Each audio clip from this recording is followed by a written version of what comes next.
We're live. Whoa. That's me. That's me. My bad. I said, what? Yeah, that was me, man. That's me doing too much. I thought they'd coming, man. The Illuminati all over my body. Nah. And here it is. That was me. The Tripping. final word. Tripping, man. All right. So we got the final word with the homie Ron. What's up, man? Ron, what's up, boy? How y'all feeling, man? Good, bro. Roll I like what Cowboy. Stephen Jones was talking about earlier, for one. Oh yeah, we got Yeah. plenty of that. We gonna talk about all them clips, big dog. Mm-hmm. I'm just not used to liking what Stephen Jones was talking about. Oh man, What? you got me curious Get now. it. So yeah, I can't wait to hear which part because I got the whole interview. So we go break it up though. We go break it up. Break it up. I made appreciate sure y'all, that I brother, didn't listen man. to it all the way. Yeah, I want to have virgin ears to it. There you go. There Oh, you that's, see? I was cheating on the test, Lord, my fault. go. Man, It's you all ain't cheating. good. If you ain't cheating, you know what they say. You ain't trying. You know. Yeah, man. I'm excited to have my boy Rome in the building, man. We got Big back. Big, we've been missing you too, bro. For real. Yeah, man. The final word. We've been missing you, man. Yes, indeed. Since Big don't pull no punches, he gonna keep it funky. That's why he the coldest. Yo. man. Word. That's Yo. why we love Big. Final word. He don't Big pull no Game punches. James. Yeah, man. So yeah, I've been peeping the chat for the last couple of weeks. You ain't been able to make it. Boss, we're big. I'm like, hey man, this. Every now and then we all need to. Take a deep breath. Yeah, take an exhale, bro. No. Real talk. The final word. Yeah, man. So now, man, you know, tight end kind of came back. So we gonna talk about that. We gonna talk about Steve, and we gonna talk about a lot of stuff, man. Anything else we need to freestyle about while we kind of got the beat going in the back? Well, BPA. BPA. Yeah, That's what I'm talking about. BPA. so that draft gonna come up. No. All right. Yeah. Word. Wait. Stephen Jones threw out tight end early, though. I was like, I know they've been, man. He threw it out early Bro. in the interview. I feel like that's he smoke screening, man. That's- I I was so? thinking the same thing, cause don't know, man. He That's what a not- lot of people are saying, but I don't know, man. yeah, I don't know. especially around this week. When you get to this week, them leaks be real. On Yeah. this I mean, week, listen, I tell you one thing. The Cowboys ain't went with what they've been saying in so many years. Whenever they saying it too much, it just ain't it. yeah. It just ain't it. See, the person we gotta watch is Brian Broaddus. That's the dude. That's the dude Yeah. that's gonna leak it. Cause I knew about Last year Tyler at the Smith. New Year's going guard. Yeah, He went with the tackle. right. Yeah, he was talking Tyler Smith early last year. They were talking LVE early. You know what I mean? So We used to have a plug, me and Big Game James. Remember that guy that was friend of DDP? Big Yeah. Game. Yeah, Yeah. he told us Leighton Vander Esch 2 days before the draft happened. I know. We sat on it though. We sat on that information. We like, nah, he lying. And I was like, don't say it. Don't he lying. We still then, trying to figure with out the your draft 18th pick. plug. We Man, trying He to draft plug for real though. No. Big Game, no, he draft plug. Yeah, That he dude. is a draft plug. Yeah, he the plug. Like Nah. he be having it. No, I definitely know. Law had it last year for sure. He was picking them things like, bruh, that's not guessing what Right, you doing, right. bruh. That's not guessing. They Right. was phoning, Right. they was phoning me, then Jerry Jones. Man, yeah. So Jerry Jones. So people act like this is the funny part before we kick it off. The funny part is people ain't realized yet that we truly are the new media. No, we not all we knew. We got our own sources, we got our own contacts, we got all the stuff that they got. We just ain't got no major brand, but our brand behind us until our brands are major. No doubt. Let's go.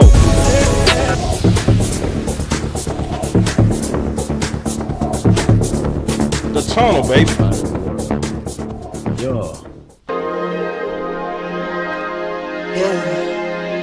Maybe I just wanna run it up. Can we check or something? I've been really in the field, let up, yeah. When I I've been really in the field, love the rush, I love the feel. Lately I just wanna run it up. Don't need no deals, I make the deal. Half a ticket to a meal. Lately I just wanna run it up. Yeah. Kinda check the song. Lately I just wanna run it up. Count that too, count it up, count it up. Lately I just wanna run it up. Need them ones, I need them fives, need them tens, I need that change. To the safe, got blues inside. Greens and pinks, it's all the same. I still save and roll my change. Take some losses when I play, charge it to the game. I'm with L, yeah, I'm with T Black, I'm with Reverend now. I'm with Bay, yeah, I'm with Jay, yeah, I'm with Chuck and now. Still the same, not switching sides, now it's about loyalty. Use the size off for the bag, and that's what more to me. I mix Nike with designer, I experiment. You just rock what's on the shelf, and I'm not feeling it. Search for the one, but baby girl, it's nothing real as this. Can't trust a soul, I keep a hammer, call it too legit. I've been really in the field, love the rush, I love the feel. Lately, I just wanna run it up. Yeah, let's go. All right, so what's up, man? We got everybody in the house. Rome, man. Well, let's do this first. Big, we always kick it up with you. So we have tight end back on the menu. So, what's your thoughts on that, big dog? Well, you already know I don't want no tight end in that first round, but you know what? Hey, I mean, at this point, I'm not gonna be mad. I'm not gonna just throw stuff or get frustrated. I don't know, man. I just feel like if you get that tight end at 26, damn, he's got to come in and play. Like he's got to come in like and play. Like he's got to be a difference maker. Not a lot of tight ends come in and really do that. And the guy that they're talking about, the Michael Mayer kid from Notre Dame. I mean, I watched him. He looks okay. But that's it. I mean, he's not dynamic. I mean, I'm looking at him like he's okay. He's okay. He's okay, but he's not dynamic. And I'm like 26 for this guy. Wow, that's weird. But okay, if that's what y'all say. But I'm praying that you know what I've been saying comes true. That you kind of like the 2020 draft where we had CeeDee Lamb falling in our laps and we didn't think that was going to happen. I still feel right now at 26, we're going to find a player that we didn't think was going to drop that's going to be there, that's going to cause us to stay on the clock a little bit longer. Well, I pray you right, Rome. I heard you in the back, man. What's your thoughts on the big dog? I'm with Big, man. Michael Mayer is like cornbread. You know, just. Wait. Now, I'm from Mississippi, man. Is it hot water cornbread? It's variations of cornbread now. You know, you got to break it down. Because if it's hot water cornbread, I was not expecting that. That boy called that boy cornbread. I'm just saying, like, you know, ain't nothing wrong. Look, ain't nothing wrong with cornbread, but it also ain't what leads the meal. Yeah. You know what I'm saying? Ain't nothing wrong with Mayer, but he ain't nothing special about it neither. Yeah. You know what I'm saying? He good. He'll be good and solid, but you know he ain't about to turn no heads. It just ain't gonna happen. You know what I'm saying? I know his little nickname is Baby Gronk, but I don't see it. I made a video that said I don't see it. Yeah. So now the only thing I see is he looked like a Cowboy. He looked like that's all I see is he looked like what they were wanting to tight end. That's all I see. Right. If that was it, if it's just who looks like a Dallas Cowboy, that it looked like 82 belongs to him, right? It looked like Jerry Jones would put 82 on him, and we will find out whether it's hot water cornbread, skillet cornbread. If it's Jiffy, then we're going to hold up just a little bit and say, Jiffy, hey, what else you got? You know? He look like Jiffy, Law. He look like Jiffy. Oh, God, dog. He look like, boy, let me play. He look like Jiffy, but they put some straight Jiffy. Trying to soup it up, and it's like, man, it's still kind of bland. Yeah, it's still bland a little bit. I thought I was by myself on everything that y'all said. That's crazy. I thought I was the only one thinking this. Go ahead, Law. But what I'm gonna say here is that I've seen multiple mocks now, and they got tight end with an asterisk by it or a star by it, and saying that that's where the Cowboy is going to go because we are missing Dalton Schultz. So that I've seen Sam Laporta there, and I've seen Dalton Kincaid there, who got a bad back at 24 already. That's crazy. And now you're seeing Michael Mayers there. And they left out my guy. What's his name? Washington. What's his first name? Darnell. What's his name? You know, Darnell. They leave him up off the situation there, who's freakishly athletic. But I get it. I can see where the Cowboys are trying to go. But I feel that this is more of a smokescreen. Yeah. Can I say something? Of course. Go ahead. Listen, if you at 26, you need to add somebody to this team that's really going. It could change a whole room. You add. I'm being hypothetical because I'm not saying these players are going to be there. You add Bijan Robinson to our running back room, it's instantly a top 5 running back room, if not the best in the league. Instantly. Right. You add the right receiver to our receiving core, and it's almost uncoverable. Right. It's just too many options. Right. You add Drew Sanders to our pass rush, or Nolan Smith to our pass rush, or the right pass rusher like McDonald, and our pass rush, which is already dominant, becomes unstoppable. Right. You add Michael Mayer to our tight end room, it ain't like, you know what, they got the most unstoppable tight end room. It don't do none of that. So I'm like, why would you add a player that doesn't really change the dynamic? Because if you look at the distance between Mayer and Schultz, I mean, how much he better, but is it like light years better?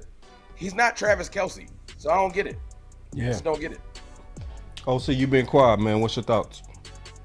Yeah, man, I think that when you reach, the game teaches. And I think that it'd be a reach for the Cowboys in this environment. I think he's Jiffy cornbread, but the kind you make with that powder evaporated milk. That's what I think. So I think that, look, he shows some signs of being a good athlete, but everybody has the Travis Kelce disease and the Zach Ertz disease. You're trying to find that next person. And I get it, right? I get it.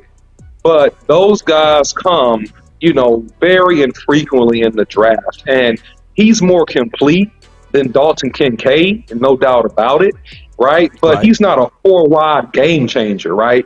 He's more old school. He can put his hand in the dirt, right? He can run block adequately. He's good in the red zone. He can box out and catch the touchdown. But what you already have is his genius in Hendershot. What you already have in a building is Jake Ferguson.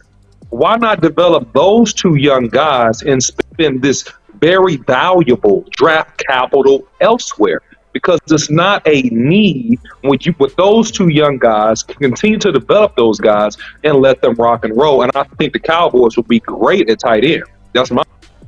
I got some on it. Cause see, one of my brothers, because I know Tuck, he loved tight ends, man, and I had no problem with it. I'm actually cool with being wrong on this. So my brother, he raised a good point. You know what I'm saying? He did. And because it's not about trying to be right, it's about getting it right. So he went back in history and he said, okay, what about these tight ends, right? Mm-hmm. So I said, okay, let me go look at them. You know what I mean? Especially because it's a contention window, because he right.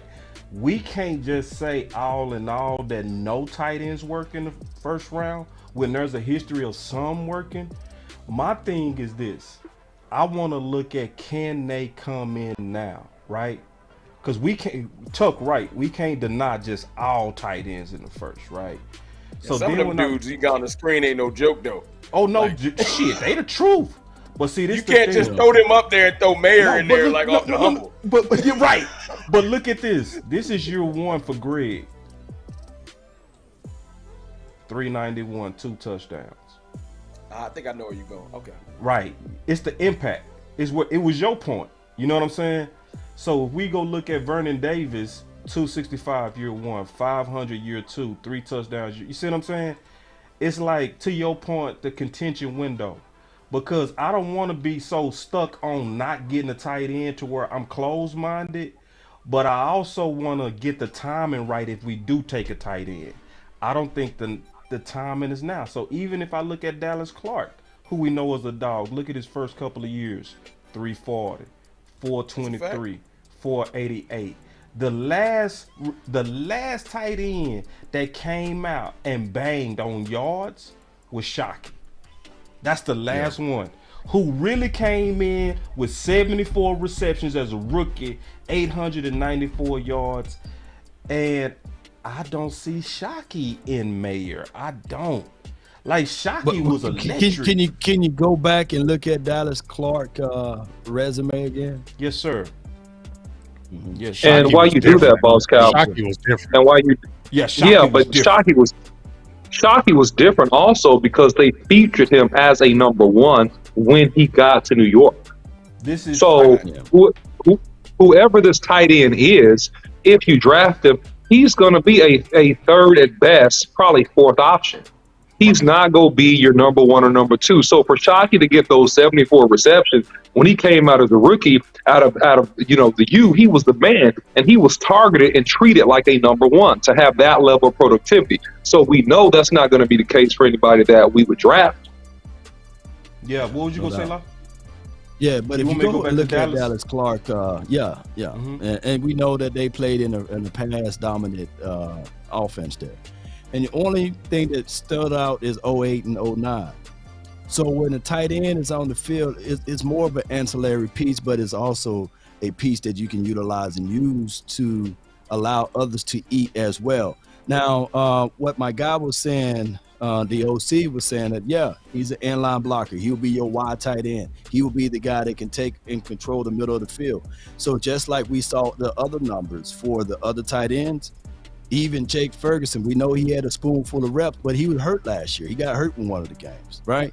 So the Cowboys may be looking at it like, hey, I don't want to thrust Jake Ferguson out there and say that, okay, he and Peyton Hendershot will be the person for us. They want to get someone that's ironclad, that's a leader, that's been healthy, that's been in the trenches, and that's Notre Dame Michael Mayer. That may be the angle that they're going at, because even my guy Jake Ferguson, he had 19 receptions, 174 yards, and 2 touchdowns. That's all we know of him. He have lots of expectations, but there's also sophomore slumps that they got to account for, and that's why I believe that they are leaving no stone unturned. Yeah, Big. Let me go ahead. You say something wrong? No, I agree. I was agreeing with Law. Yeah, Big. Let's test your sound real quick. What's your sound on? Can you hear me? Okay, you sound great. Mm-hmm. Okay, I just want to make sure. All right, yeah, because now we go turn the page to Stephen Jones. Unless y'all had anything else on that tight end, I just say, hey, this is one good thing I said about tight end, because I really meant what I said. When I said if we pick tight end at 26, I was going to break everything around me. I was going to just make a scene. Mm-hmm. But then, let me tell you, just sometimes it's not I don't want to be stuck in a mind state to where I'm unmovable, unflexible. It's one reason to why I sit back and be like, okay, I'm cool, right? Even Michael, right? It's his coach. You know what I'm saying? Mm-hmm. Coach Wells. Like, just think about it.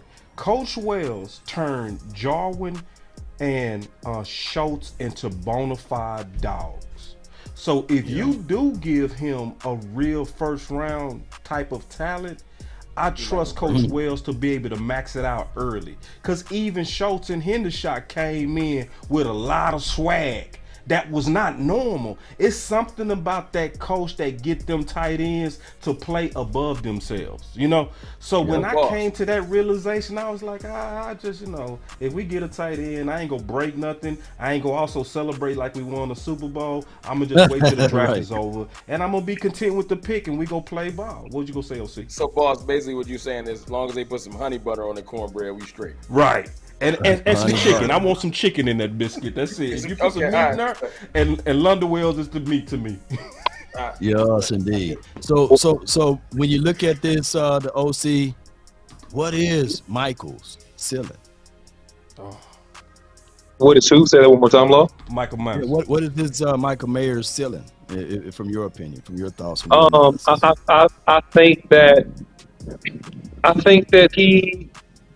I think he could be a good, solid pro. I don't see him ever evolving to being exact Ertz or a Kelsey type. That's my opinion of him. I think that he will develop into a solid, reliable pro tight end. And look, the Cowboys historically draft well, so I'm going to give respect and kudos to the front in that regard. Right. But I am of the opinion. Do you see Greg Olsen? Do you see Kyle Rudolph? Do you see Jason Witten? Because those are the people that I see Kyle. I don't see Gronk. I don't see no Gronk. No way. He's not Gronk level. I think that Rudolphish is probably the best comp, in my opinion. But I think the Cowboys and this is just my humble opinion, I think they have greater needs than to go there at 26. I think they have greater needs, and we could be impacted in probably 1 or 4 positions above tight end. Offensive line being one, wide receiver being another, edge rusher being another, running back being another. I don't see it as he is a solution to help us greatly coming in his first year. I could be wrong about this, but that's just my opinion. Elaborate, OC, real quick. I need you to elaborate. Elaborate, and I got another part of that question, if you don't Go mind. ahead. Go ahead. What's your question? The other part of that question will be, where is Jake Ferguson ceiling for you? I like Ferguson. I think that Jake Ferguson could be a guy that is, depending upon his targets, I think that Jake Ferguson could be a guy that's, and this is a weird answer, Law, so just bear with me.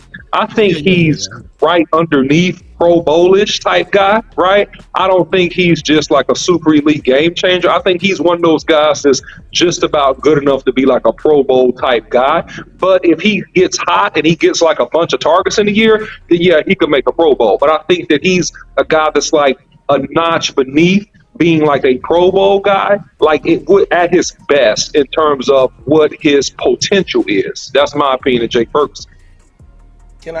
I think Hendershot has a higher ceiling. I do too, because Hendershot is a better receiver. Hendershot runs better routes, and to me, he's just as tough in line as Jake Ferguson. He's also a good blocker. I think Hendershot is probably the steal that the Cowboys got last year, just in terms of his upside and athletic ability. That's my opinion. All I was saying is, didn't Kelsey give a shout out to our young tight ends? Yep.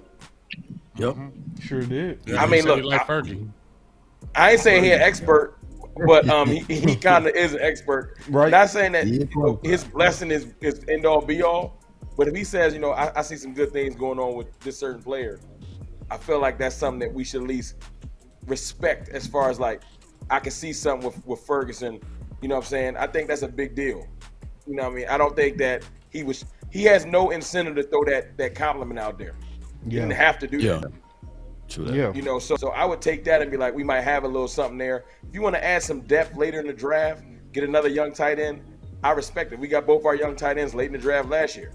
But I don't think you should force it at 26. Yeah. But you know what? People still forget about Sean McEwen. Sean McEwen is still a pretty good tight end as well. You know what I'm saying? Mm-hmm. But to me, when they first got Hendershot, I said it, and I know some other people said it. I know everybody talking about the Gronk thing, but to me, I know when I first saw Hendershot, he exactly reminded me of Aaron Hernandez. As soon as I looked at him, that's who he reminded me of. Mm-hmm. How his body type, how he ran, how he played, just how I like Hendershot. Everything. I like Hendershot. I think his ceiling, if we can continue to grow him too. I love Fergie. Me too. No doubt. I had him. I had him I mocked him.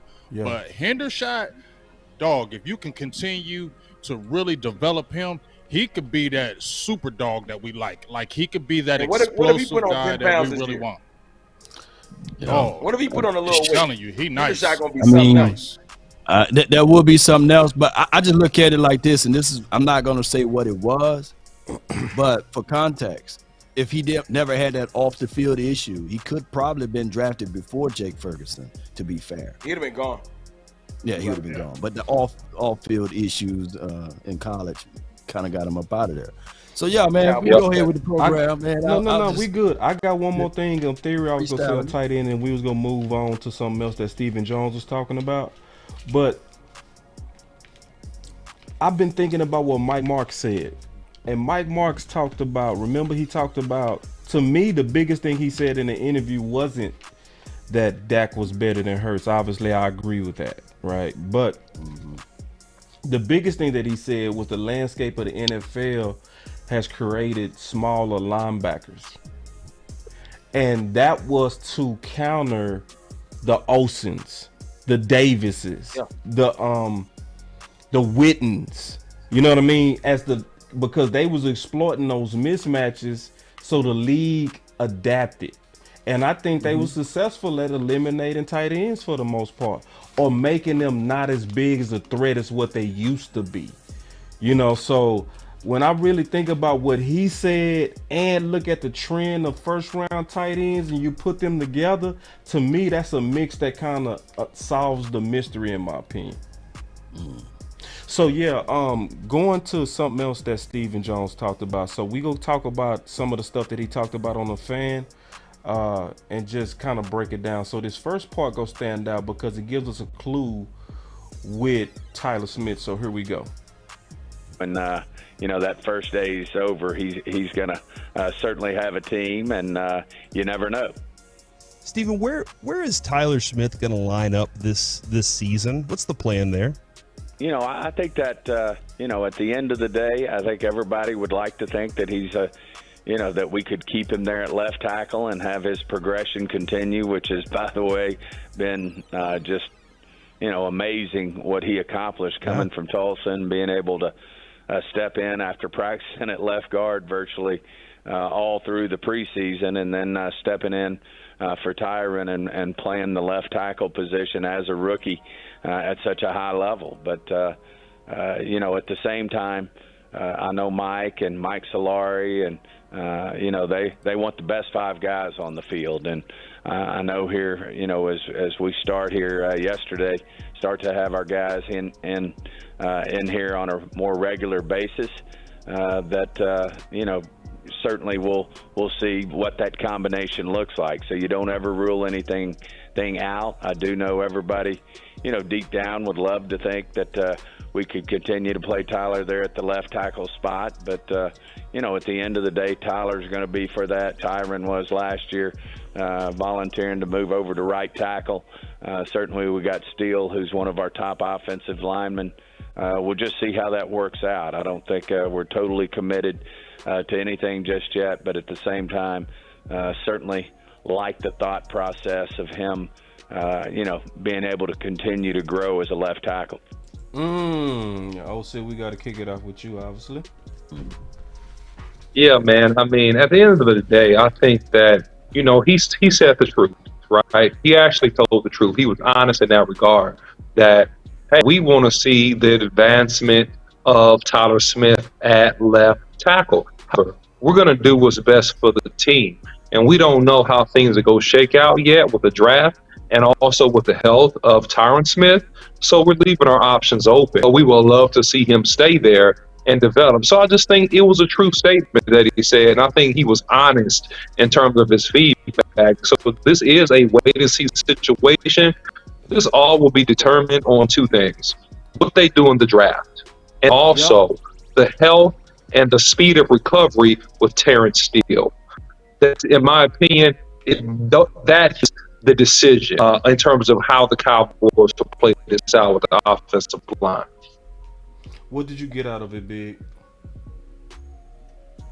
I kind of just bouncing off the OC. Basically, he's saying, way I heard it was, he did a really good job. I think the way he was saying it, like he exceeded their expectations at playing the left tackle position, but we got an influx at the offensive line. So if we draft another offensive lineman, we want to see our options. We want to see who's going to be the best five. And so I think they're going to go into training camp trying to figure that out, and they're not going to put any set things on who's going to be where. They just want to battle it out and wait till camp, and I think that's the way they want to go with it. I think the plan is they like to keep him at left tackle, but if it doesn't shake up that way, they have good versatility in him being able to play left guard. Tyron Smith played right tackle, left tackle. They got guys that can play multiple positions, and I think that's what they want to go into camp being able to do. The way I was looking at it is this: I really like the way Stephen Jones handled that interview in general. The thing that comes to mind to me is his options. He left all his options open. I know it seemed like he tipped his hand towards tight end, like we just talked about, but when he was talking about Tyler Smith and his development at tackle, and that he can play both basically because of the situation we got put in. I just like that he didn't pretty much pencil in like Jerry seemed to have earlier in the offseason. Like, he's playing tackle and that's just it. I like that they kept the options open in general, and I think that's more so him. I feel like Steven is finally deferring and tipping his hat to Mike McCarthy and Mike Solari as far as just saying, hey, this is your decision. He referenced them publicly saying that they want to go best 5. And that stuck out to me because it's more so, I felt like over the years, the front office don't always tip their hat to the coaching staff in the proper way. It's almost like an undermining. So to hear him tip his hat to Mike McCarthy and Solari and say, you know, they kind of want to go best 5, basically just saying we're not going to close the door to anything. If Jones is DeJuan Jones or Wright or somebody and they're the best person on the board, we're going to absolutely improve this offensive line. We're not going to just pass over a player because we're so bent on forcing Tyler Smith to play tackle, you know, and that probably goes for every other position. That's why I was saying that I really like the way he handled this interview because although it seemed like he was tipping his hat to tight end, I kind of took it as, hey, man, we'll draft Bijan. It don't matter. You know, we're open to whatever's best. When he referenced the CD Lamb falling to him, that was him saying, whatever's the best player that's going to help this team, we take it. You know, but as far as with the offensive line thing, I'm just glad that, you know, we got assets on this team, whether people want to realize it or not. I know everybody is out on Tyron Smith, but if he's healthy, he's still one of the better tackles in the league. I ain't saying he's a top 5 tackle. I'm just saying just pure experience-wise, he can play tackle. So, you know, if you're going to go best 5 and he's healthy, we can line up our offensive line right now with Tyler Smith at guard and be decent. You know. Hey, by the way, Rome, that hat is dope. Y'all clap it up for Rome. Yeah. Y'all clap it up, goddamn. All wrong hats are dope. Hey, Rome low-key got the best hats in the game. Yeah, he hat game all the way. He has the best hats. When I pick hats, I always try to find a hat that will stand out in a sea of stars. So if we all got on Cowboy stars, I need the hat that's going to look different. So that's why you notice all my stars is kind of a little bit different because everybody, you know, if we in the sea of Cowboys fans, you just look like one big Cowboy fan. I need to be something different. Hey, I see that one right there is getting me dizzy. I'm just it's sparkling and everything. Go ahead, on that no thought. doubt, man. I appreciate that big Dookie rope chain too. Yeah, he got the chain with it. The hoodie, man. That site Shop Gold. That Shop Gold site. That's where I got my Dallas pendant from. That's where I got this from too. Say, man, that boy got that 1980s chain, man. I'm with that. Everybody don't have that type of style where they bring out the 80s. The man got his own money. Yeah, man, that's early 2000s right there, man. That's piece and chain. You know what I mean? That's the kind of chain that is, man. Chain. He just need a piece and chain. 40 in 2 days. Okay, all right. That's my era. I'm 40 soon. I knew it was so. We just want to give you some love, big dog. Yeah. Join the club, man.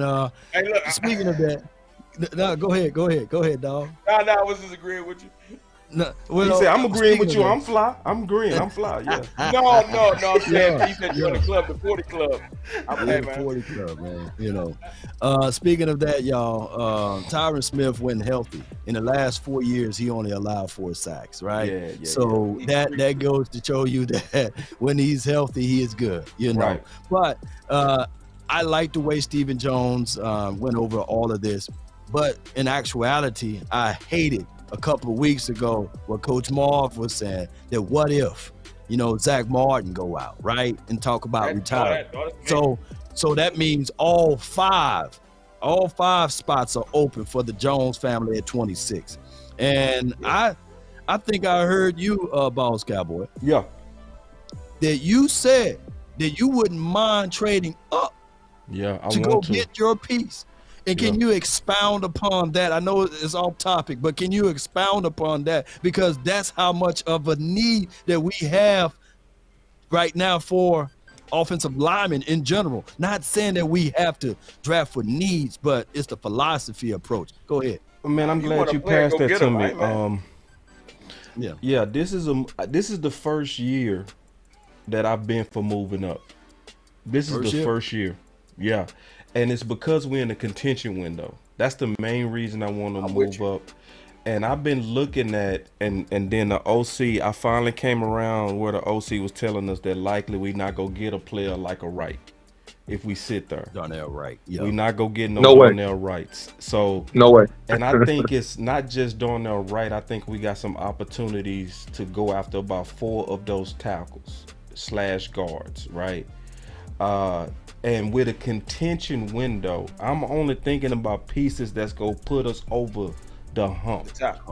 You know what I'm saying? And you know, like, I know a lot of people try to say we can wait on that. No, the quality of them top tackles is different than the second round and third round guys. Sure, we can trust Will McClay to go find that sleeper, but with it only being around 20 to 21 first round graded people, and we sitting at 26, that means that we gonna be counting on about 5 dumb decisions, and all of them can't pick tackle.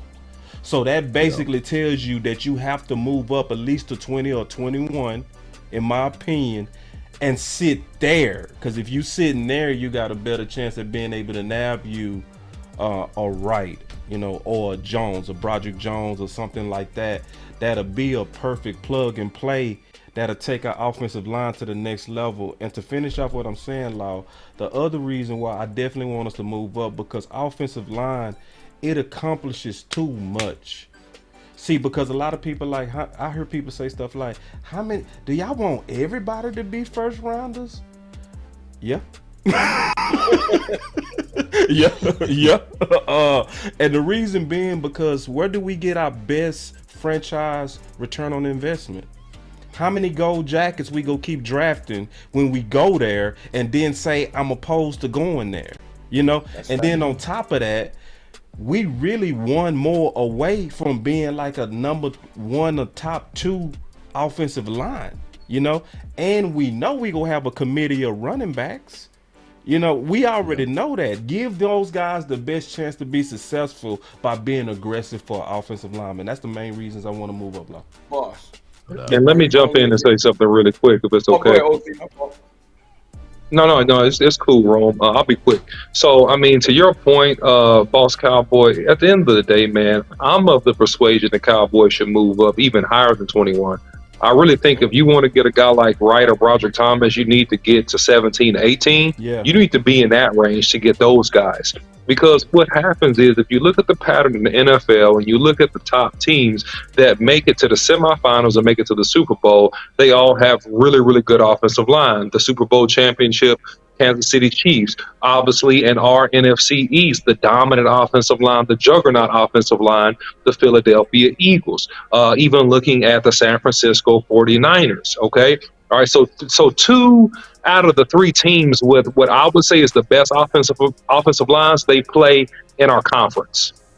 So if you're going to be competitive with those teams, and what made the running back by committee work on 2 out of those 3 teams, the San Francisco 49ers and the Philadelphia Eagles, was the strength of that offensive line. Now, let me stir the pot a little bit because I want to go back to something Rome said, but also address what I see as a potential elephant in the room. What do you do if you draft, as an example, a Darnell Wright? Okay? He comes in and he is playing out of his mind. Okay? And in the first couple of weeks of the season, you get back Terrence Steele, who's also playing out of his mind. Yeah. All right, so you got Tyron Smith, right? You have Tyler Smith. You have, as an example, Darnell Wright. You have Badiaz. You have Zach Martin. All right? One of those, and you have Terrence Steele. One of those players are your swing. One of those players cannot start. Who's coming off the bench? Tyron. What was you gonna say, Rome? You say who coming off the bench? To the OC's point, I feel like because of the relationship he got with the Joneses, and he seems to have no, like, Tyron is humble, man. He's just a team player. I feel like Tyron would come off the bench. I don't know. I'm not saying I agree with it. I'm just saying, you said who would? I feel like they would let Tyron, because I saw it last year. They didn't want to move Tyler Smith so much that they made Tyron play right tackle. I'm still confused. So, nah, dog. Josh Ball was terrible, man. Yeah. And I get it. All He right. was good against the run, but good with the run or what have you. But it's just Josh Ball. They didn't want Josh Ball out there. You're right. They can put me out there. I'm better than Josh Ball right now.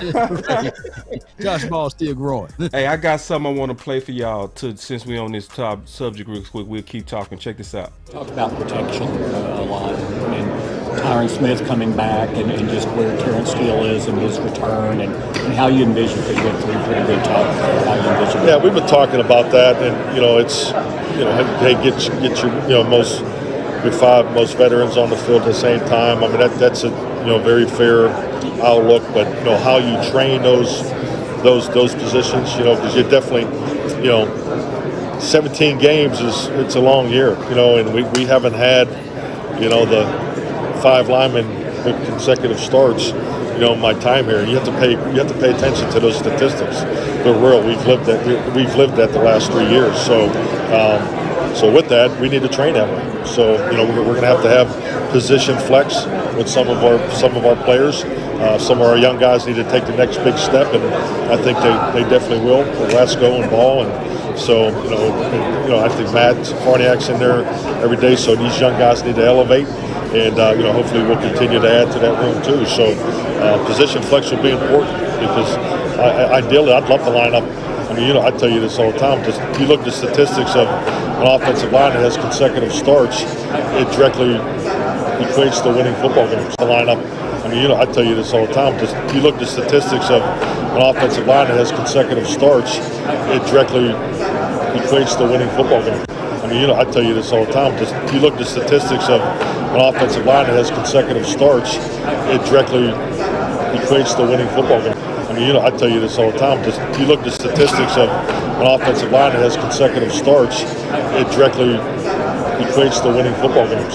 I mean, I think Philadelphia had the highest 5-man start this year, if my numbers are correct. So that's important, but that hasn't been the case. That's the point that I want to focus on.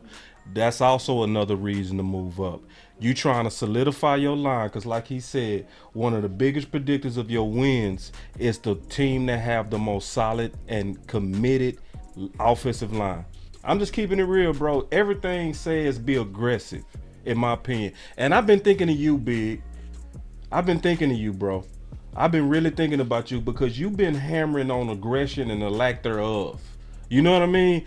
I've been thinking about you for the last week. I've been like, bro, the Cowboys better be aggressive, in my opinion. Keeping it real. It's on you, though. I don't know about they're going to move up, though. Y'all said up to 17. Woo-wee. Yeah, just like they did with Julio Jones. Yeah, because the assets they got to give up. That's a lot. How much that's what I'm saying. Did you do the math? Yeah, dog. That's what, 8 spots? Yeah. They're going to have to give up some stuff. You feel? I don't know if Stephen Jones is going to be that aggressive. You feel me? Yeah. I just don't see that. Not him. And I don't think he will, but I think he should. He probably. I don't disagree with y'all. We're talking about if you want a guy and you want to solidify that offensive line, because let's remember, we wanted to build that line for Romo, right? Yep. And once we built that line, look how much it changed the Cowboys, right? Yep. You remember when we finally put that line together, and it was that line. That's when everybody was, all the sports writers and everybody. What is the first thing that they was talking about when the Dallas Cowboys, when we built that offensive line? That Great Wall of China, that offensive line. They talked about that offensive line for a good 3 or 4 years, right? Because that's what it was dominant. So if we could get back to that, that'd be great. But to y'all's point, I'm going to ask OC, because he's the offensive lineman. You still don't think there would be a guy there at 26 that you would like and feel good about? I'm gonna answer that question pretty quick. No, I don't. I think outside of the premium tackles, no, I don't think you. They're not going all the way down to 26, big.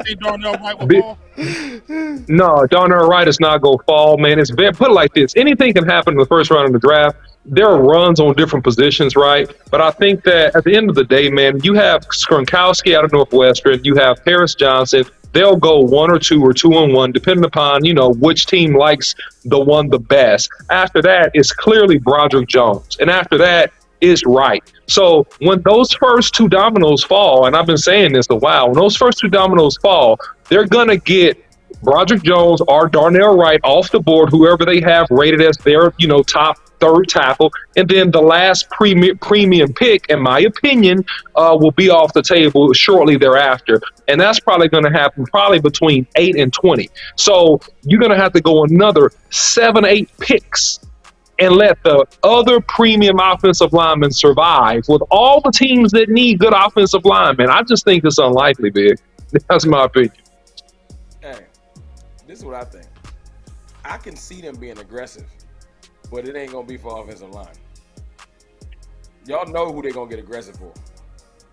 And if he gets close enough, it's the only – and it ain't even for football reasons. But if he gets close enough, they'll move for him.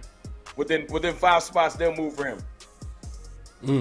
If he gets close enough. And I don't think that's right because I agree with all y'all points on the offensive line.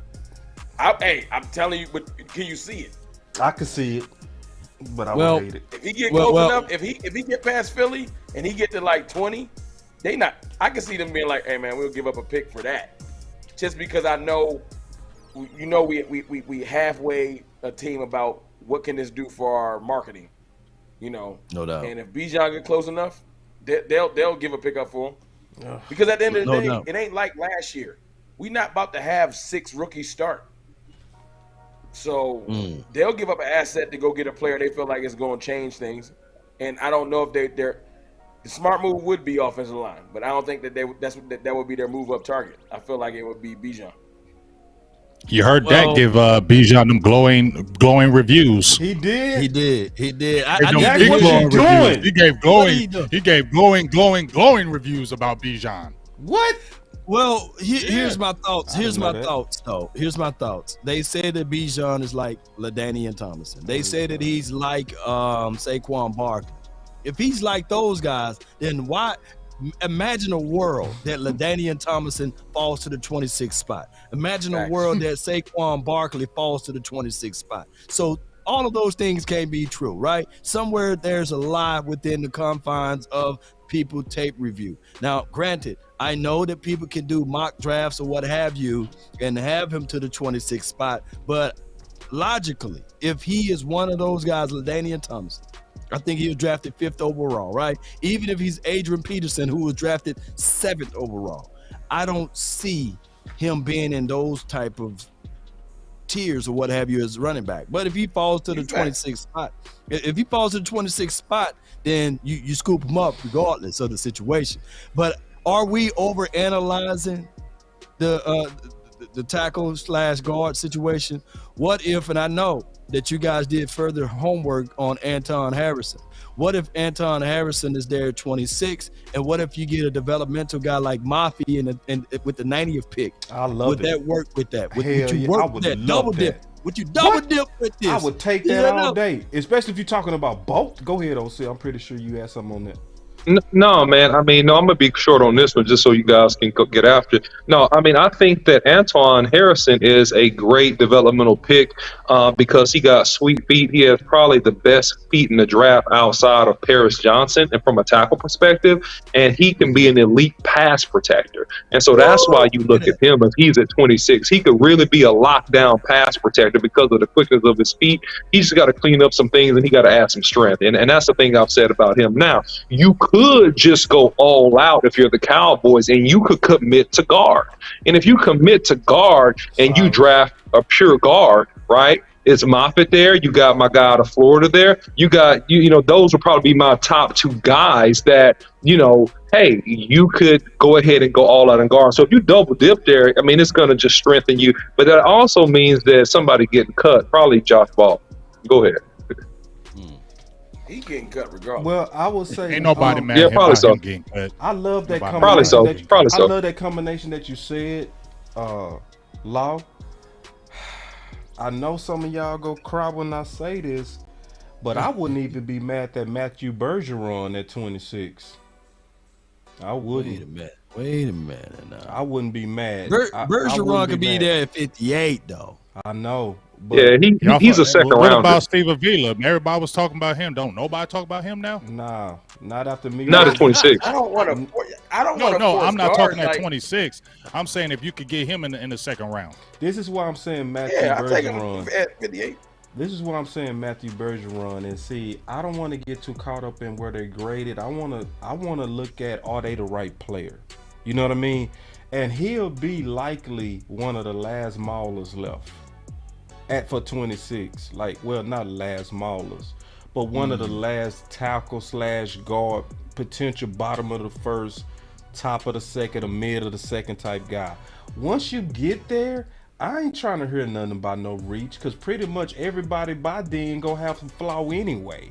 We can break down Anton and say what's wrong with him because he ain't got the strength, right? We can break down Steve Avila. We can talk about that. He got the quickness in the feet, but he really is not a mauler. He don't really look like he's a finisher, right? So if we trying to get a guy that can be the closest to a Leary right now, if we did that, I'm just letting y'all know I wouldn't trip. I'd be like, cool. Yeah, but look, if somebody like Drew Sanders is sitting on the board, you forcing? Are you leaving that on the board? Drew Sanders, man, he don't like Drew though. Yeah, he gonna.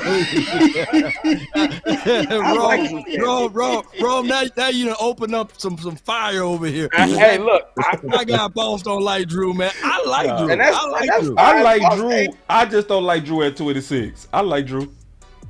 What about Nolan Smith? I like Nolan Smith. He gone before 26. But if Nolan Smith on the board, you forcing O-line? No, yeah.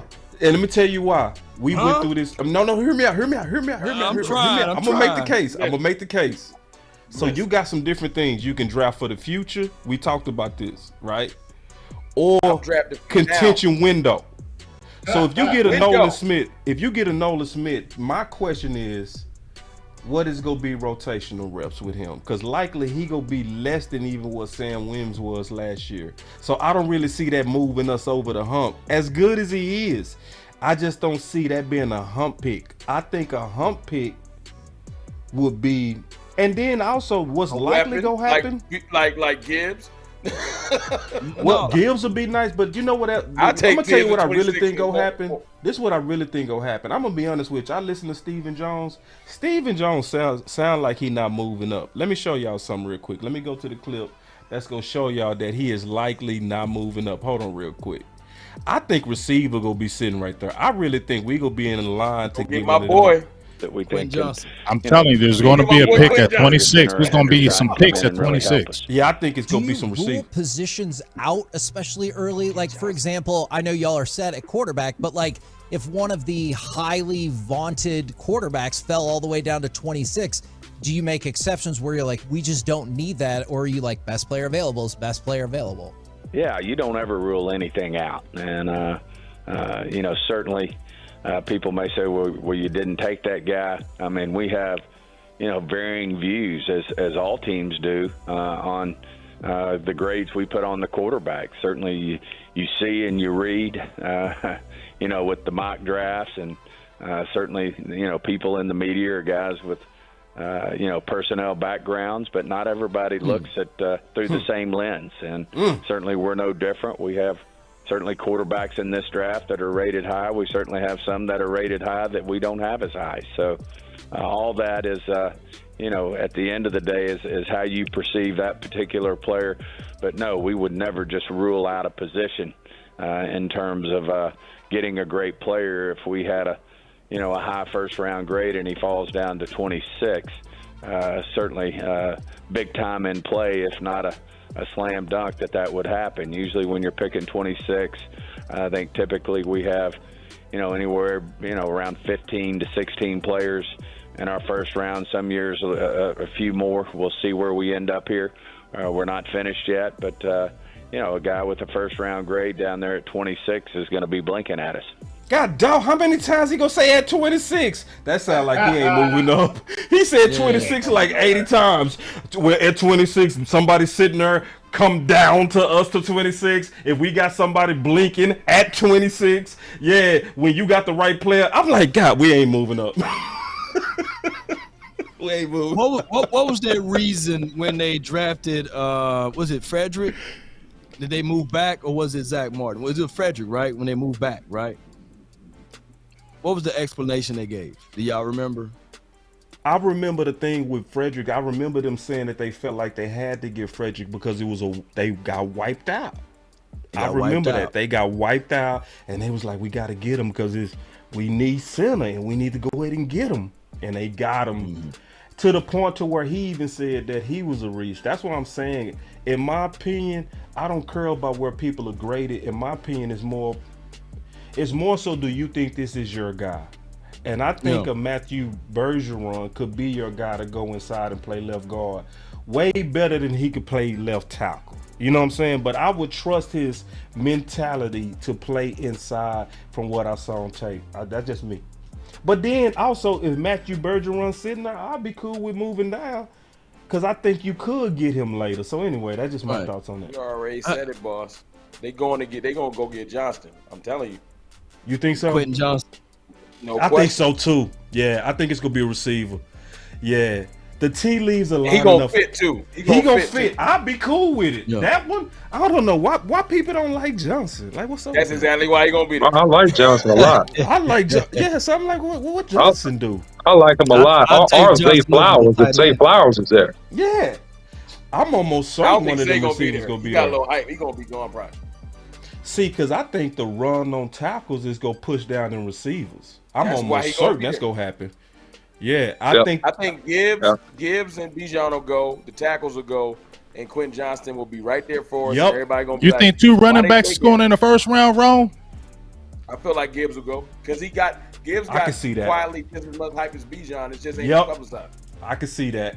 And he got that Alabama pedigree, man. That Alabama pedigree, man, goes for a lot. I think Gibbs goes early second. I'm saying early second. I don't think he's going to. You know who I think will take Gibbs? Somebody like the Chargers. Chargers messing around, take Gibbs. I can see that. Give Kellen more toys. Yep. I can see that. I see the Giants drafting a running back. I see the Giants flat out drafting a running back because I think Saquon. That'd be dirty. Yeah, they are.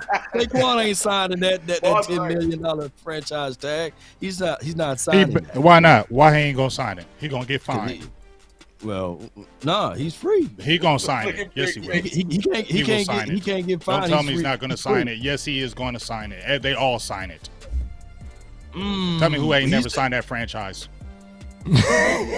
Aaron, I think they tried to do Aaron Donald, right? They tried to squeeze Aaron Donald. He waited and sat out the whole. 1 out of 800.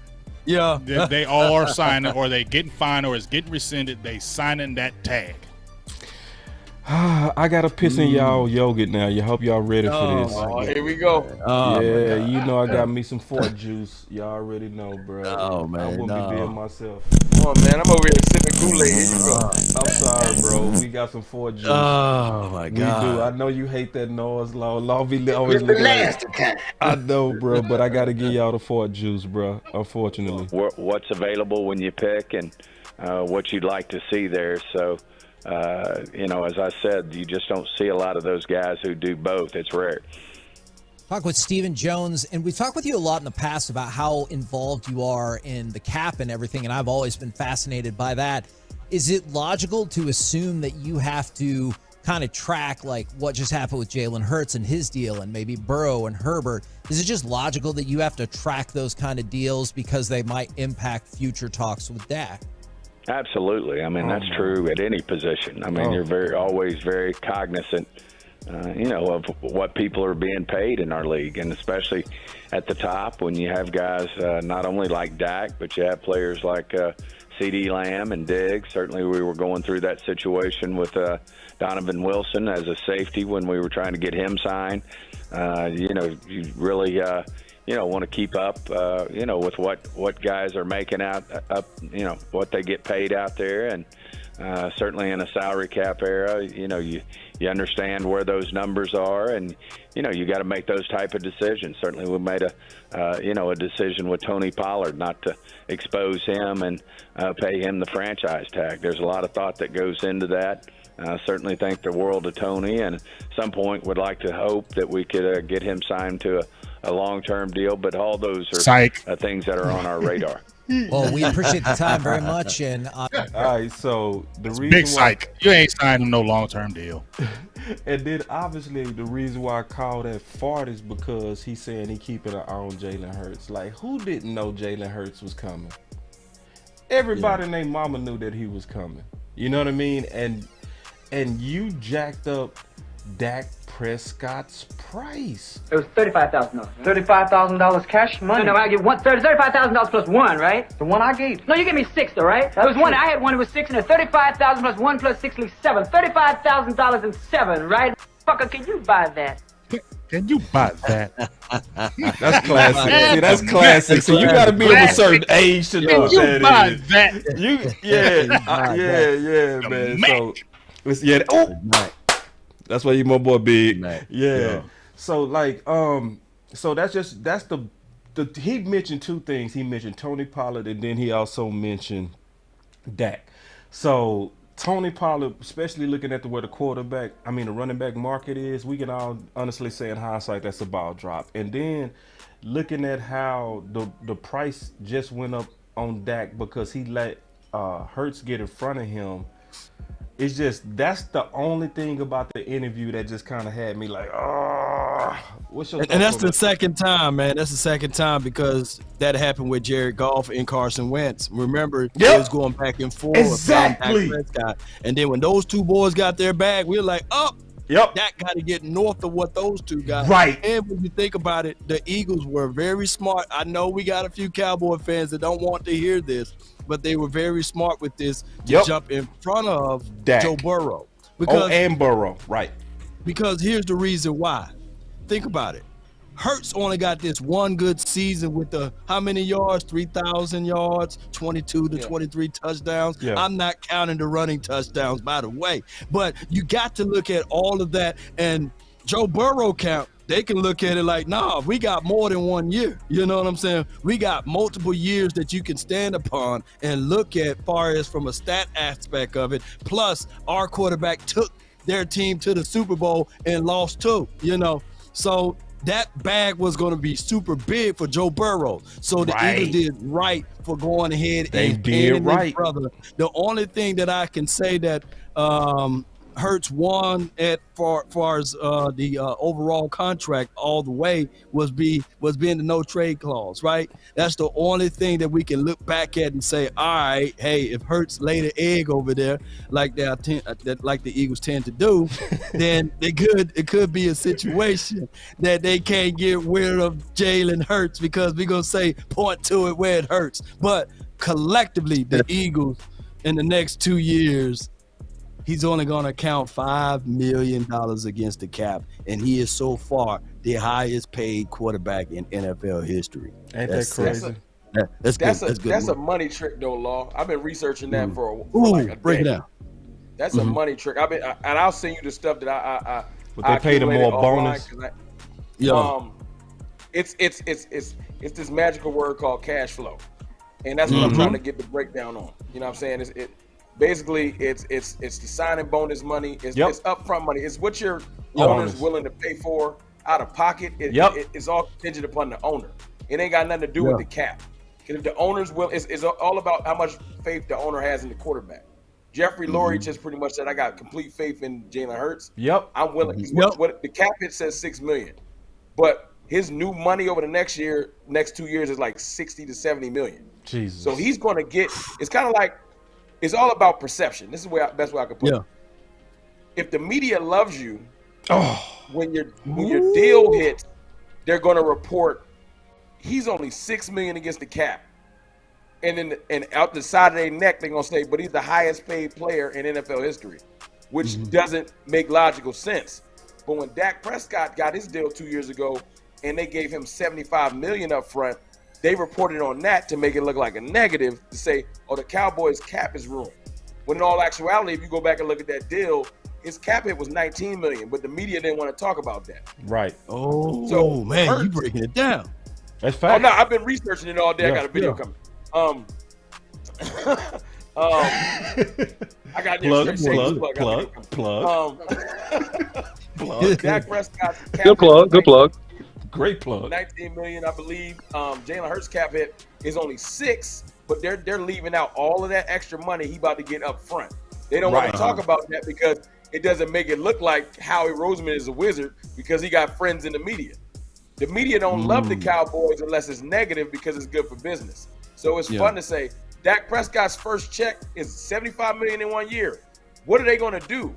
But when you go back and look at that actual deal, it was $19 million against the cap, and it would have been lower if we weren't 2 years late to the market. Yo. Well, here's something else, Rome, That's why I had to hit. Well, what I was going to say, just real quick, boss, is that here's something else that will even make the video better that you're about to drop, Rome, is that the Eagles are on the hook for $126.4 million to pay Jalen Hurts between now and next April. Yeah. So that's how much money he's going to make in less than a full calendar year with this new deal. So think about that in terms of commitment. Yeah, that's more than Dak Prescott's guaranteed money. He's making more than Dak Prescott's guaranteed money in less than 1 calendar year with his new deal. Let me drop this bomb on y'all that I heard earlier. And I'll send y'all this clip I heard. There was a guy breaking down the potential deal. They said what happened with Jalen Hurts is, you know how Dak Prescott will get a deal and then 2-3 years in, they'll say, let's restructure to free up some money. Yep. Pretty standard practice. They said that the groundbreaking thing that Howie Roseman seems to have done, which isn't the first person, which is they restructured this deal at first. So the cap hits that you see there are so low is as if they restructured this deal 2 years from now. So they preemptively restructured the first 4 years. And that's why that cap hit looks bananas the 5th year, because they restructured his deal preemptively. So there won't be any moves to make. They've already done it in advance. If that makes sense. There's no safety valve. They've already pulled it. Now, is that more of Howie or is that the team of Jalen Hurts? That's Jeffrey Lurie being willing to pay that money. You got to give shots out. Let's give shots out to Nicole, man. You know, I love it when our sisters get together. You know the agency, they get out there. Hey, salute to the sister that came out there. She probably came in there with some stilettos and messed up them all the way. You know what I'm saying? They said, we're going to go ahead and sign this deal. You better watch out, Jerry. You better watch out for Nicole, because if they fool around and represent a player from over here, he in trouble. Jerry, you in trouble. Man. Yeah, but it's not a bad deal. I just want to make that clear.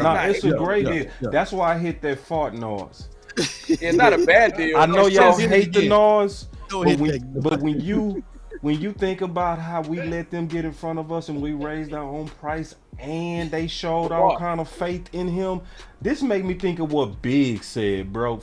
Big, I ain't gonna lie, I wasn't feeling you at first when you were talking about they don't believe in Dak Prescott, but bro, I think it's starting to get yeah, bro. I'm finally starting to come around, bro. It took me some years. Sometimes it take people a while, but bro, yeah, it took you a lot of years. Yeah, like but at least 2.5. Because I was like, how can you be that stupid? That's what I was thinking. I was like, no, wait at that, but hey, this show it. When you let Hurts get in front of you, listen. I mean, think about it. Think about it, boss. You just said Hurts got in front of you, but look how long they look how they did when Zeke got his money, Jalen Smith got his money, all those guys got the money. Right? Dak had to wait. And that's your guy. That's your quarterback. That's your guy, and he has to wait behind Jalen Smith. What? Are we serious? You feel what I'm saying? Man. And then you always hear Stephen Jones always questioning things with Dak. It's like he double talks, like, "Oh, Dak is our guy. We believe." But then I hear little things and be like, something. I heard him in an interview, and we did a show, and it was like, we love Dak Prescott, and we think he's going to. I always be hearing him say, "We think." And why does he always slow foot? He's slow footing on this extension. Jalen Hurts got his money. You knew he was going to get paid, right? You see Lamar Jackson in the cut. You see the Joe Burrows. You see they're getting ready to come up. Why are you waiting then? What are you waiting for? You get what I'm saying? Right. And he keeps on waiting with Dak. I'm telling you, just me, I don't think he fully believes on it. And if he did, he would jump right to it. He jumped right to it with Romo. Did they make Romo wait? I hate to bring him up, but it just feels like they didn't make him wait forever. They didn't make him wait behind some Marion Barber or somebody like that to get paid. They was like, you are a guy, we're gonna pay you. He played half a season, and they said, boom, we're gonna give you an extension from you getting undrafted. It's just, I'm telling you, just from me, they, especially Stephen Jones, I don't feel like he's on Dak all like that. I think that what's happening is two things can be true. I don't think that they believe in him neither. But Stephen Jones is all about value. And he knows that window open because the conference is weak. And he ain't got enough kahunas. I was about to say something else. He ain't got enough kahunas to move off Dak in this climate. If we was in the AFC, they would have moved. Oh my God. Because I don't think they believe in him fully. But he's like, goofy. It's kind of like hedging your bets. He's like, I'm gonna hold on to him because I don't want to start over right now. Dak right now. Them boys next year. Just look at this year. Look at this year, fellas. If Stephen Jones could take this year and sit on it just so he could see this year and see how it unfolded with them going all in and having everybody so he could look at Dak, I think he would love to be able to do that so he could sit this whole year and wait to not pay him and so he could see how this year unfolded. And if it didn't turn out the way he wanted, you don't think that he would have a serious thought of saying, Dak only got really another year on his deal. We can go ahead and let him walk and start looking at a quarterback. You know why he can't do that big? Because Dak Prescott's restructure is the key to paying CeeDee Lamb. Man, hold on. Right. Boy, that boy deep with it. You getting ahead of me, though. You getting ahead of me, bro. But I love it. But before we go there, because that's next, we get ready to talk about that, bro. Good job, bro. I know. Well, here's a caveat here, and this is something that we hadn't discussed, which Rome was about to get into, and I may jump ahead a little bit here too. I've said that Dak Prescott is not their boy. He's not like their guy. He was never really their guy. He was always an afterthought. Well, number one. Number two, with this transition of the APY of Hurts being $51 million, Dak is now tied for number 7 highest paid quarterback in the NFL. Down there with Daniel Jones, who he's better than. Down there with Goff, that plays in Detroit. All right, $40 million per year. Right. And listen, guys that are paid more than him. There are several guys that are paid more than Dak Prescott that he's better than APY. And something else that we had mentioned, it's not just Lamar Jackson. It's not just Joe Burrow. Now you have the pending doom of the massive contract of a Justin Herbert coming up as well. So they're going to pay Justin Herbert. And listen, Kellen Moore is going to make him throw it 50 times a game. So he's going to have all kind of stats this year. But the mistake that Jerry Jones and Stephen Jones is making with this whole thing is that Mike McCarthy is having an all-in year offensively, and Dak is going to play bananas. He's going to put so much numbers up on the board that he's going to be closer to 60 by the end of this season. And they're going to have to pay that man. Go ahead, boss. I just want to say one thing going back to what Rome was saying, man. Because that was real big what Rome said, where he was talking about CeeDee Lamb and Trayvon Diggs. So this is the deal. And Rome, I'm gonna push it right back on you because you're the one that raised that point. And I said this the other day. The Dallas Cowboys, they keep paying their light bill before they pay their mortgage. Like all of us know, Rome start laughing. All of us know if you got a choice, you pay your mortgage first. See, they already made this mistake. Stephen Jones already came out and said his biggest mistake all time was not paying Dak Prescott the first time. So how do you do it once where it costs you around $60 to $70 million and do the same mistake again unless you don't believe in them? Just keeping it real. Cause let's just go through the math. Dak should have been signed for around $28 million. He ended up getting signed for around $40 million. Obviously, I'm talking about APY. If you do it on a 4-year contract, that's a 12-year difference per year. So 12 times 4 is 48 million. When you add that 48 million in differences of APY, average per year, plus you add in the tag that they paid him, that's $70 million. So sometimes when we say they can't pay everybody, they can't pay everybody when you keep running up your price. You know what I'm saying? It's y'all. And this is what's pissing me off. Y'all run up your own price, then you say it's only so much pie. See, that's what killed me when Rome came out and was like, and they talking about they want to pay CeeDee Lamb and Trayvon Diggs. No, pay the guy that's going to ease up your cap. Pay your mortgage. And Boss Cowboy. Yeah. Go ahead, Law. No, I'm gonna say this is a philosophy that's in the core of the Cowboys. Yeah. I seen the all-time rushing leader, Emmitt Facts. Smith. They host him the same way. Facts. Oh, excuse me, Mr. Touchdown himself, Desmond Bryant. They host him himself. You know what I'm saying? Yeah, they How host they themselves. put the franchise tag on him, right? And then they rescinded. Of course, they paid him. So, of course, you can put the tag on him and then you can pay him, what have you. But they ultimately made that dude go through that stretch of uncertainty, right? And starting to lash out and things like that. So they end up giving him the money in 2015, which they didn't want to give it to him technically after the 14 season. Right. And when we start looking at it, what they did with D-Law, this is how the Cowboys operate. And it's crass in my opinion, right? On how they do those things. But They was okay with D-Law though. They did it twice with D-Law, yeah, but they drove up the price and they reached for a draft pick so that they can replace. I say this all the time. My guy Boss Cowboy brought up a great point. He's saying that the Cowboys literally, they don't draft to compliment, they draft to replace. Yep. And they actually did that because Tank Law, he all of a sudden exploded that year when Taco Charlton got drafted. Right. So here's another thing that a lot of people are not really Do it looking again. into. Do it again. Doing it again with Terrence Steele. Oh. Come on. He said, "You ain't no Khalil Mack." He said, "You ain't no Khalil Mack." Right. Yeah, man. So now they're saying Terrence Steele, he probably not even La'el Collins. You know what I'm saying? So that's what they're saying now. They don't want to pay Terrence Steele. Let me know if I'm lying. Oh man, wrong. No, you telling the truth on that, Law. Hold on, And they let me go back to. Go ahead, OC. Go ahead. I'm sorry. I'm just gonna be super quick and then kick it to Rome. So here's the thing, man. This is the epiphany, right? This is just like an old movie called Trading Places.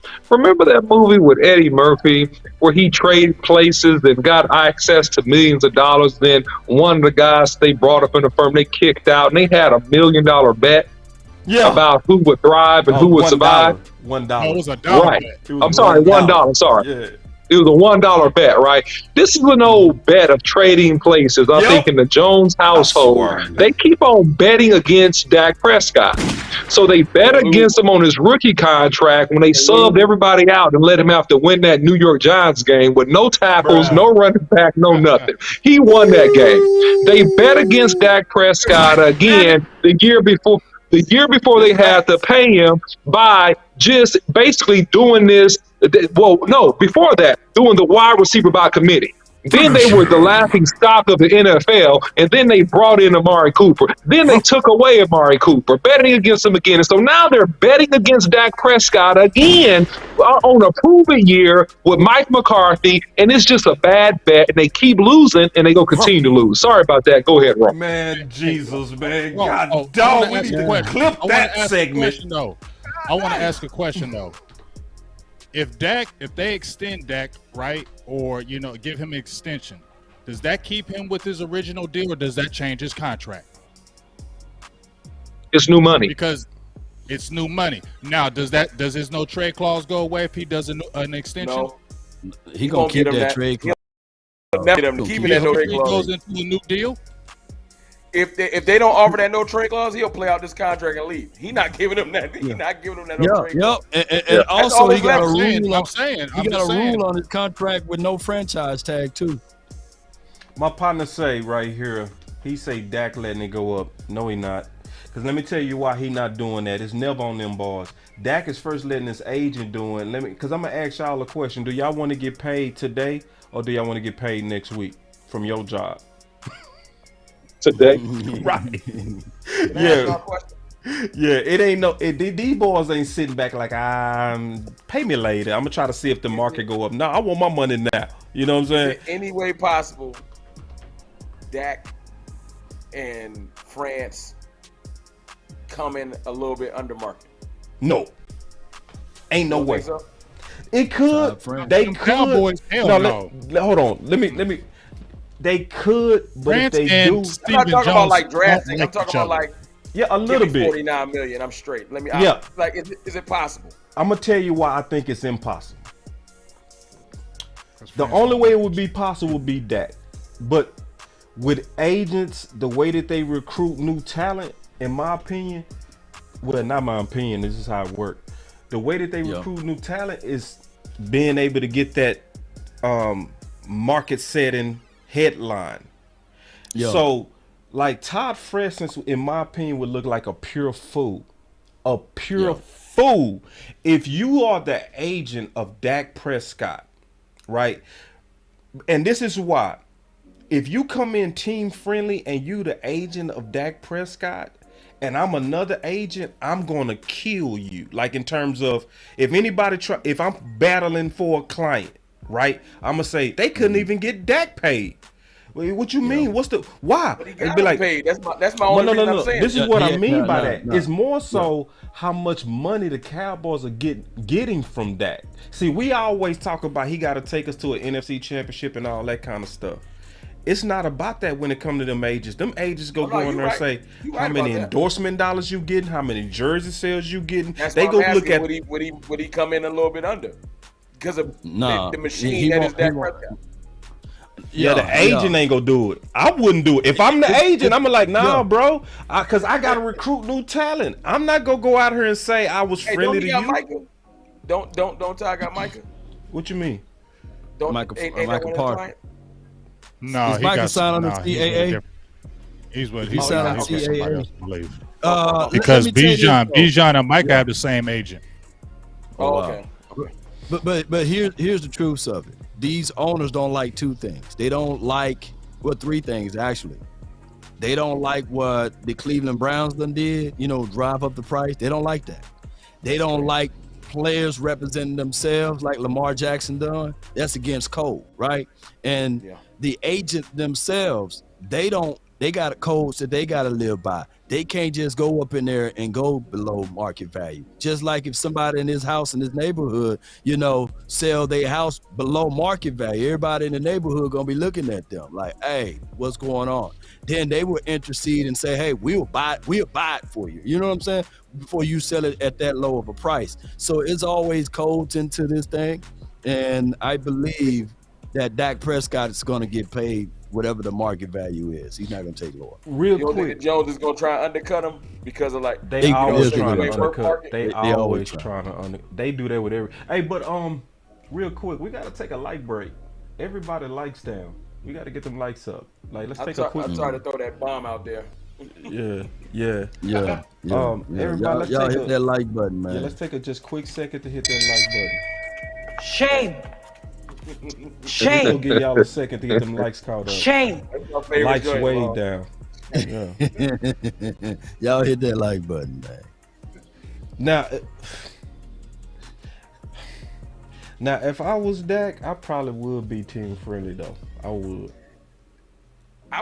Yeah, I would too. For my own championship, like because I ain't doing that. But let me tell you, because I'm not doing it. Like you don't believe in me.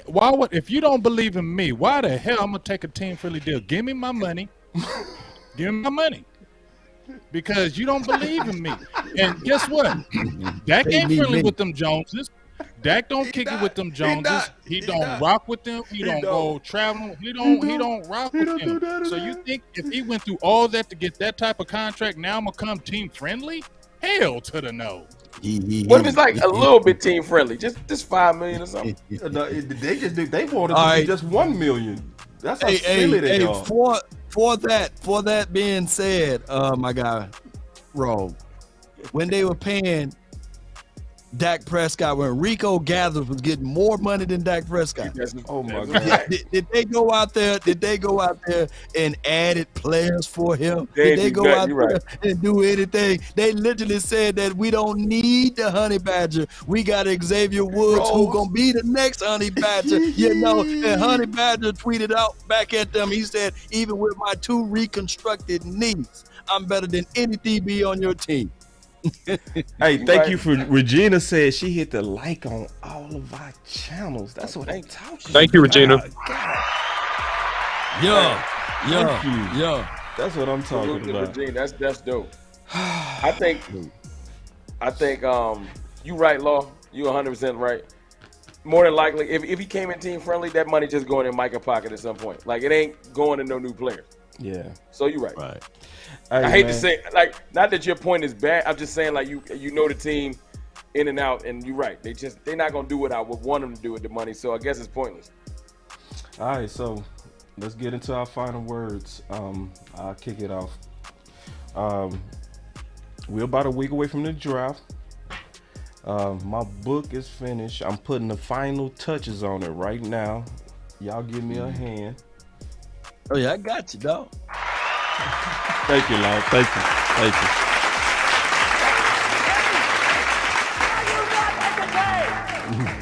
you. This book mean a lot to me too, y'all. It does. This is my last book. It mean a lot to me. Because I'm gonna be honest, man. This book started me off on my road to really meeting some of the best. You know what I mean? It started out with Big. Big kicked me off every year. Every year I do a show with Big. Every year I release the book. The first person I do a show with every year is my boy Big. Every year. But then Big, the first time I released the book, he said, introduce me to Sky. And he was like, hey, he might want to talk to you about the book. And then Big, the first time I did a show with you, Law, was because of the book. First time we did a show was because of the book. And then we did our show, and you said, I know this dude named Botch. He might want to hear about this book. See, I didn't even really do shows with y'all until I first wrote the book. So when I look at how all the relationships that formed, it's not just the book, it's the relationships that formed. You know what I'm saying? From it. You know? And and I'm just thinking about like, damn. Like how everything took off because the community got behind the book. It wasn't that they bought it, they just wanted to hear about it. They was like, you wrote a book? You know what I'm saying? Yeah. So my final words is thank y'all, man. Thank you, Rome. You know what I'm saying? Because obviously me and Rome starting to do more and more content. You know, thank you, OC, man, and for being my co-host. But it's so much work that go into this, and I'm excited about this one being my last one. I'm gonna open it up to the public to tear it apart before I actually fully release it all the way out there. I'm gonna come out. I'm gonna do a show that my boy Law said, name it Want the Smoke. So you gonna be able to come in and debate it and get my book right. Because I'm not trying to be right. I want it to be accurate. You know what I'm saying? So my final words is thank y'all. The whole community, everybody. My boy Law, my boy Big, my boy OC, my boy Rome, my boy J Tuck, my boy DMV, Sky, you know, everybody that I did a tour with about this, bro. So it's gonna be on Amazon, and obviously I'm gonna advertise it when it come out, but my final words really didn't have to do with this show. It more so had to do with the appreciation I have for y'all and everybody that supported the books over the years. And obviously I ain't been 100% right on everything. If you think you could be right on 100% of your predictions, write a book. You gonna see you not gonna be right on 100%. But I just wanted to put that out there because it's sentimental to me. It's my baby at this point. It's my baby. I take this serious. So my final word is, man, thank y'all, man. Man, we appreciate that, bro. Yeah, man. And so listen, the Dallas Cowboys, man, are in prime position to do exactly what they do best, in my opinion, which is draft. So we all excited in anticipation to see exactly what the Cowboys are going to do. I think that the move would be a hybrid offensive lineman if he's there. If not, then just continue to weapon up and let's push this offense as far as we can get it. I think that also, don't forget, guys, because a lot of times we always make scraggler moves after the draft, right? That still fill out the roster. So we still have that in the bag as well. So I'm excited to see what happens in this coming week with this draft, man, what the Cowboys do with the first pick in particular. And hey, man, we are still running for 6. And thank all you guys for the support. Don't forget to hit the like, subscribe, and share button when you go out the building tonight. And salute. That's a fact. Yes, sir. Yes, sir. I want to just take time to say thank you to Boss. Me and Boss had a conversation recently offline, almost 2-hour conversation. Yep. And you on your way, bro. You already phenomenal at what you do. But I want to say this about the book, man. The book isn't just for this year's draft. It's so many times I've heard Boss reference his old books, his old thoughts and things like that. It's a timeless piece because you can always go back and reference it. So don't overlook it thinking, well, the draft is so close. Look at it as something that's it's almost like it's history, like a thesaurus. Yeah. You can keep referencing. Right. Thank you, bro. Thank you. Yeah, no, I listen, I always hear in your show go back to old thoughts, and I'm like, that's why that's valuable. You know, curse always comes to mind, but I don't want to derail the show. Appreciate it. I wanted to say, you know what I'm saying, thank you to Boss, and I appreciate you fellas, man. Y'all really, really do y'all thing, and when y'all bring me on, I appreciate it because, you know, sometimes I underestimate my thoughts in this, and I feel like I feel validated when I get a chance to speak with the real minds in Cowboys Nation, and I just want to say thank you to y'all too, and thank you to everybody that tuned in tonight. As far as with the team, I want to load the banana clip. I don't want to play with it. Yo, let me hit a button. I don't want to play with it. I know I sound childish. I sound like a homer. I sound like Kool-Aid man. Go get me my ring. Kool-Aid. I don't care. You know me. I go get me my weapon. I don't care who. Bijan, Gibbs, Quentin Johnston, Zay Flowers. I don't care. Go get another weapon. Because at the end of the day, I just want to look unstoppable. And if it's a defensive weapon, that's fine too. Yep. I just want to look unstoppable. No. It don't even matter. I don't want to play with it. And I know an offensive lineman can do that. But it is what it is. I want to load that clip. I love it. That's my final word. My final word is salute the boss. Because you know what? It's real good when you're on Twitter and we talk about a player and 100 people don't talk about him, and then one person mentions him, and then next thing you know, the next day everybody's talking about this same player. It's not authentic to me. Okay. And when I see people, these draft experts, and 1 minute you change, and the next minute this is the hot guy, and the next minute that's the hot guy.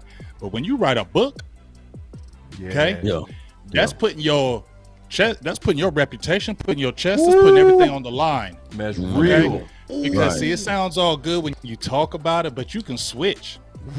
You can switch tomorrow and say, I knew that player. He was getting drafted. You can switch. But when you got a book, it's right there in writing. You can go back and read it. You can go back and really factual say it. And you putting your stuff on the line because it's written down. They can always go back and reference it. People who ain't writing books, you can't reference nothing that they saying. So they can say they're a draft expert all they want to, but they ain't putting nothing in writing. So I got mad respect for people who write down a book because they're putting their chest and their reputation on the line, because tons of people are going to dissect it, say stuff about it, whatever, but you are holding true. So I got mad respect for you writing a book like you've been doing each year, boss. So salutes to you, because you know it's just more validated to me when you put it in writing. So salutes to you with that. Thank you, and to bounce off Rome, y'all already know I'm not Kool-Aid guy. Okay, I ain't gonna be Kool-Aid guy. But let's go ahead and We're going to kill the draft like we always do. You know what it is. We're going to kill the draft and the after draft. But to me, it's time to get this 6, dog. I mean, it's right here. You know what I'm saying? It's time, and I ain't worried about no regular season. I'm like Jim Moore. Playoffs. That's what I'm talking about. The only thing I'm talking about is playoffs. That's my final word. Man, say, man, hold on. Hey, I love being a Cowboy. Big game, James. Game changer. Let's have some fun. Let's have a good time, man. Let's kick it. Man, first and foremost, man, shout out to Boss Cowboy Sports, man, and the OC for all that you guys do for the community.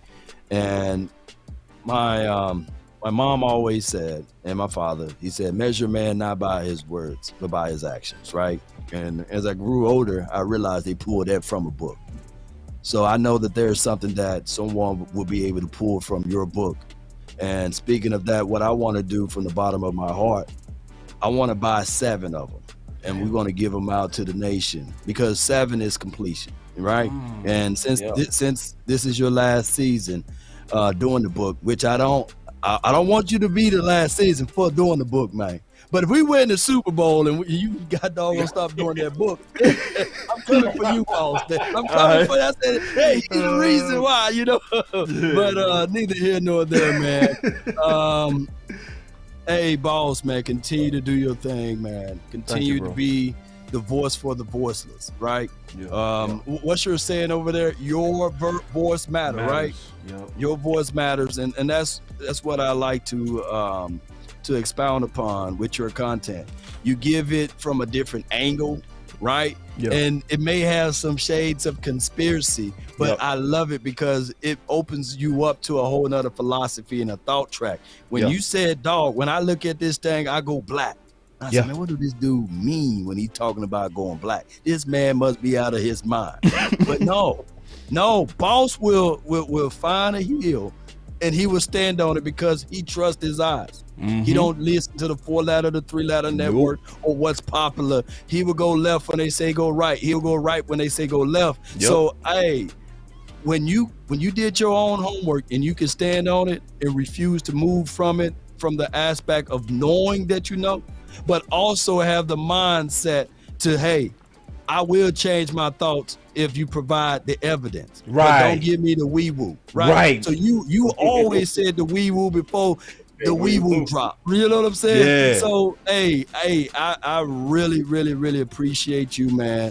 Even when I'm down, you know. Yeah. You the guy that would sit and pray with a brother, right? Yeah. You a guy, you in the OC, man, would sit down and pray with a brother. I was at my lowest of the lowest, y'all. I picked up the phone, I called Boss, and he was like, man, let me pray for you, man.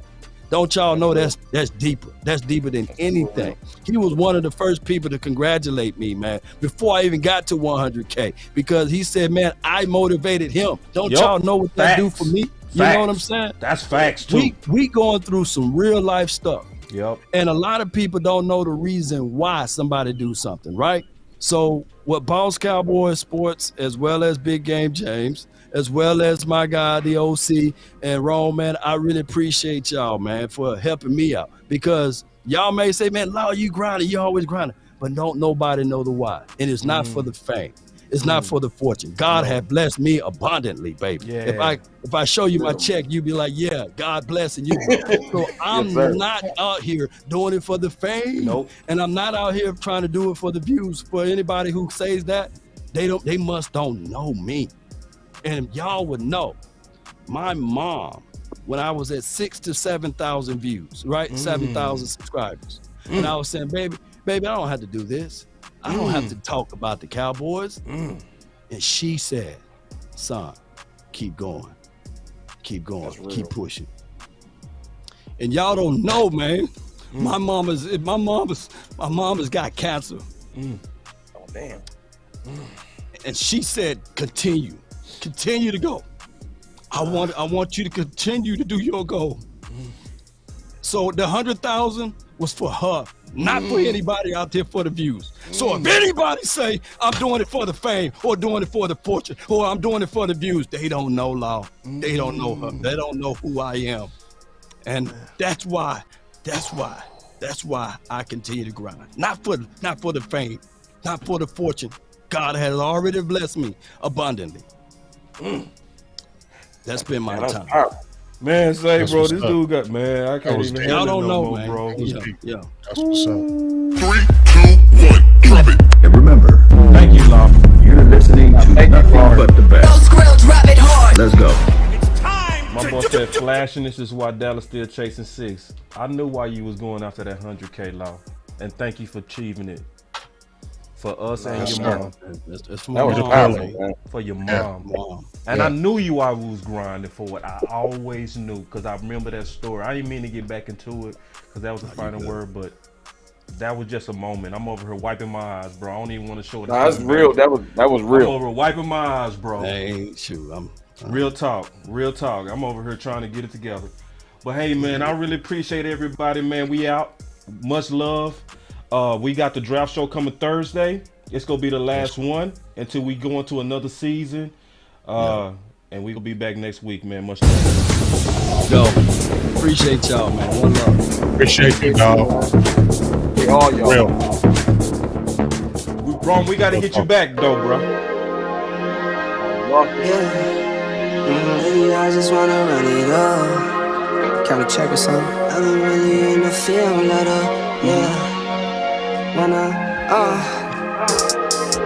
I've been really in the field, let her rush, I let her feel. Lately I just wanna run it up. Don't need no deals, I make the deal. Have to take it to a meal. Lately I just wanna run it up.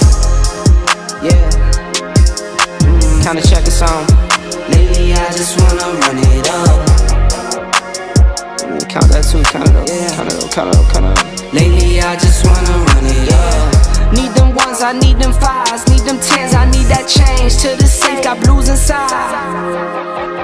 Greens and pinks, it's all the same. I still save and roll my change. Take some losses when I play, charge it to the game.